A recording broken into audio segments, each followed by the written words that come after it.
교무실의 아침은 언제나처럼 익숙한 풍경으로 시작됩니다. 갓 내린 커피 향이 공기 중에 낮게 깔리고 서류를 넘기는 바스락거리는 소리가 공간을 채웁니다. 동료 교사들은 각자의 책상에 앉아 모니터를 응시하거나 쉴 새 없이 펜을 움직입니다. 나는 칠판에 적을 오늘 수업 계획을 꼼꼼히 정리합니다. 분필 가루가 손끝에 묻고 수업 교재의 페이지를 넘기는 소리가 규칙적으로 이어집니다. 창밖으로는 운동장을 가로질러 교실로 향하는 아이들의 활기찬 발소리가 들려옵니다. 모든 것이 평소와 다를 바 없는 지극히 일상적이고 평온한 학교의 오전입니다. 나는 수업 자료를 챙기며 오늘 다룰 핵심 개념들을 다시 한번 머릿속으로 되댑니다. 이 고요한 정적 속에서 나는 오늘 하루의 수업을 차분히 준비합니다. 하지만 이 평온함이 얼마나 오래 지속될지 지금의 나는 알지 못합니다. 그때였습니다. 교무실 문이 열리고 교감 선생님이 들어섭니다. 평소와 달리 발소리가 무겁습니다. 선생님은 책상 사이 통로를 지나 내 자리 앞에 멈춰 섭니다. 굳게 담은 입술과 미간에 잡힌 주름이 심상치 않습니다. 선생님은 서류 뭉치를 든 손을 떨구며 나를 내려다봅니다. 주변의 대화 소리가 일순간 잦아듭니다. 교감 선생님이 나지막한 목소리로 말합니다. 선생님, 학부모님 한 분이 급하게 상담을 요청하셨습니다. 내용이 좀 특이해서 직접 받으셔야겠어요. 선생님은 내 책상 위에 수화기를 올려놓습니다. 수화기 줄이 팽팽하게 당겨집니다. 나는 칠판 계획안을 적던 분필을 내려놓습니다. 손끝에 묻은 가루를 털어내며 수화기를 집어듭니다. 귀에 닿는 수화기 너머로 거친 숨소리가 들려옵니다. 교무실의 공기가 순식간에 차갑게 가라앉습니다. 나는 수화기를 쥔 채 잠시 멈칫합니다. 무엇이 나를 기다리고 있는지 알 수 없는 막연한 불안감이 등줄기를 타고 흐릅니다. 수화기 너머에서 들려온 첫 마디는 내 귀를 의심케 했습니다. 선생님, 귀걸이 좀 빼주세요. 나는 순간 말을 잃고 굳어버렸습니다. 학부모는 내 귀걸이가 아이의 사행심을 자극하고 아이가 귀를 뚫고 싶어하게 만드는 직접적인 원인이라고 주장했습니다. 나는 수화기를 쥔 손에 힘을 주며 반문했습니다. 어머님, 제가 귀걸이를 하는 것이 아이의 교육에 어떤 직접적인 영향을 준다고 생각하시나요? 하지만 학부모는 요지부동이었습니다. 선생님이 하고 다니니까 우리 애도 따라하려고 하잖아요. 출근하실 때 액세서리는 자제해주세요. 나는 멍하니 허공을 응시했습니다. 교실의 창문으로 들어오는 햇살이 유난히 눈부시지만 내 머릿속은 온통 혼란으로 가득 찼습니다. 교육의 가치를 논해야 할 상담 전화에서 액세서리라는 단어가 오가는 현실이 믿기지 않았습니다. 나는 마른 침을 삼키며 다시 한번 정중히 설명하려 했지만 수화기 너머의 목소리는 더욱 날카롭게 파고들었습니다.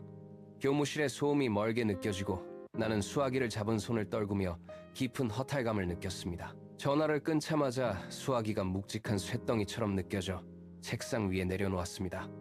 손끝이 저릿합니다. 주변 동료 교사들도 내 표정을 살피며 하나둘씩 하던 일을 멈춥니다. 나는 짧게 상황을 설명했고 교무실에는 쓴웃음과 함께 깊은 한숨이 번졌습니다. 옆자리에 앉은 김 선생님이 서류를 덮으며 나지막이 입을 뗍니다. 선생님이 운동을 해서 몸이 좋으면 아이가 반드시 운동선수가 되어야 하나? 선생님이 책을 읽으면 아이가 무조건 독서광이 되어야 하는 건가? 김 선생님의 질문은 간결하지만 날카롭게 교무실의 공기를 갈랐습니다. 우리는 서로의 얼굴을 바라봅니다. 이것은 교육적 조언이 아닙니다. 가정에서 마땅히 해야 할 훈육의 책임을 교사에게 떠넘기는 비겁한 행위일 뿐입니다. 누군가 책상을 툭 치며 한숨을 내뱉습니다. 우리는 묵묵히 다시 서류를 펼치지만 글자는 눈에 들어오지 않습니다. 평온은 오래가지 않았습니다. 며칠 뒤 교무실의 정적을 깨고 다시 전화벨이 울렸습니다. 이번에는 복장과 화장이 문제였습니다. 수화기 너머의 목소리는 단호했습니다. 선생님이 너무 화려하게 입고 오면 아이들이 공부에 집중을 못합니다. 이제 민호는 액세서리를 넘어 교사의 일상 전반을 겨냥하기 시작했습니다. 교무실 곳곳에서 전화기를 붙잡은 교사들의 낮은 탄식이 터져 나옵니다.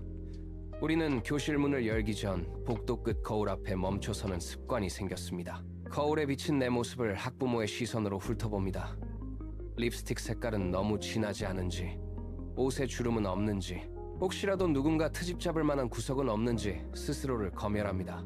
교무실의 공기는 갈수록 무거워집니다. 수업 준비를 위해 펼쳐놓은 교재보다 다음 민원 전화가 언제 울릴지 모른다는 불안감이 우리를 더 강하게 짓누릅니다. 누군가 한숨을 쉬며 의자를 뒤로 뺍니다. 우리는 서로의 눈을 피한 채 각자의 모니터 속으로 숨어듭니다. 거울 앞에 섭니다. 교실로 들어가기 전 나는 습관처럼 멈춰 섭니다. 거울 속의 나는 더 이상 교육자가 아닙니다. 누군가의 기준에 맞춰진 검열 대상일 뿐입니다. 립스틱 색깔을 손가락으로 문질러 지웁니다. 단추를 끝까지 채우고 혹시라도 튀어 보일까봐 어깨를 웅크립니다. 이것은 교육이 아닙니다. 명백한 통제입니다. 아이의 가치관은 가정이라는 울타리 안에서 부모와 함께 형성되는 것입니다. 하지만 지금의 현실은 모든 책임을 교사에게 떠넘기며 우리를 희생양으로 만들고 있습니다. 교무실로 돌아와 의자에 앉습니다. 등 뒤로 서늘한 기운이 느껴집니다.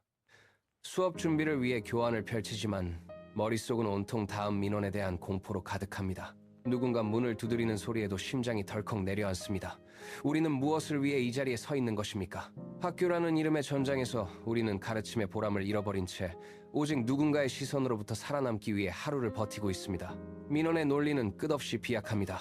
만약 이런 식이라면 키가 큰 교사는 아이가 위축될까봐 허리를 굽히고 걸어야 할까요? 외모가 뛰어난 교사는 아이의 자존감을 위해 얼굴을 가리고 다녀야 할까요? 옆자리 김 선생님이 씁쓸한 표정으로 서류를 덮습니다. 선생님이 운동을 해서 몸이 좋으면 아이가 운동선수가 되어야 하나요? 선생님이 책을 읽으면 아이가 무조건 독서광이 되어야 하는 건가요? 우리는 서로의 얼굴을 바라봅니다. 이것은 교육적 조언이 아닙니다. 가정에서 해야 할 훈육의 책임을 교사에게 떠넘기는 비겁한 행위입니다. 교사는 아이의 길을 안내하는 조력자일 뿐 아이의 모든 행동 변화에 대한 책임을 뒤집어 쓰는 희생양이 아닙니다. 책상 위로 쏟아지는 오후의 햇살이 유난히 차갑게 느껴집니다. 우리는 가르침의 열정을 잃어가는 것이 아니라 시스템에 의해 강제로 거세당하고 있습니다. 누군가의 기준에 맞춰 스스로를 깎아내리는 이 행위가 과연 교육입니까? 교무실의 정적 속에서 우리는 묵묵히 분노를 삼킵니다. 교단에 서 있는 우리의 존재 자체가 부정당하는 이 기묘한 전쟁터에서 우리는 더 이상 물러설 곳이 없습니다. 요즘 교무실의 공기는 숨이 막힐 정도로 무겁습니다. 예전에는 수업 계획을 짜는 연필 소리와 서류 넘기는 소리가 가득했습니다. 하지만 지금은 다릅니다.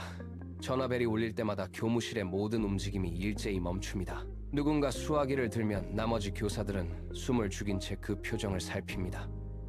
수업 준비보다 민원 전화 한 통이 더 두려운 것이 우리의 현실입니다. 책상 위에 펼쳐진 교과서가 마치 아무런 의미 없는 종이 뭉치처럼 느껴집니다. 우리는 매일 아침 교문을 들어서며 스스로에게 묻습니다. 오늘은 또 어떤 황당한 이유로 연락이 올까? 수업을 준비하는 시간보다 예상치 못한 민원에 어떻게 대응할지 고민하는 시간이 더 길어지고 있습니다. 동료들의 눈빛에는 피로가 깊게 배어 있습니다. 서로의 안부를 묻는 대신 어제 접수된 민원 내용을 공유하며 씁쓸하게 고개를 저을 뿐입니다. 교육의 본질이 흔들리고 있다는 사실을 우리는 매 순간 온몸으로 체감합니다. 교무실 창밖으로 보이는 아이들의 웃음소리가 오히려 비현실적으로 들립니다. 우리는 무엇을 위해 이 교단에 서 있는 것일까요? 대답 없는 질문만이 무거운 공기 속에 흩어집니다. 종소리가 복도를 가득 채웁니다. 나는 낡은 교재를 챙겨 자리에서 일어납니다. 의자가 바닥을 긁는 소리가 유난히 크게 울립니다. 창밖 운동장에는 아이들이 뛰어놀고 있습니다. 저 아이들의 웃음소리 뒤편으로 보이지 않는 수많은 민원의 벽이 겹쳐 보입니다. 우리는 매일 아침 이 전쟁터 같은 교문을 통과합니다. 방패도 없이 오직 인내라는 이름의 얇은 옷 한 벌에 의지한 채 말입니다. 복도를 걷는 발자국 소리가 규칙적으로 이어집니다.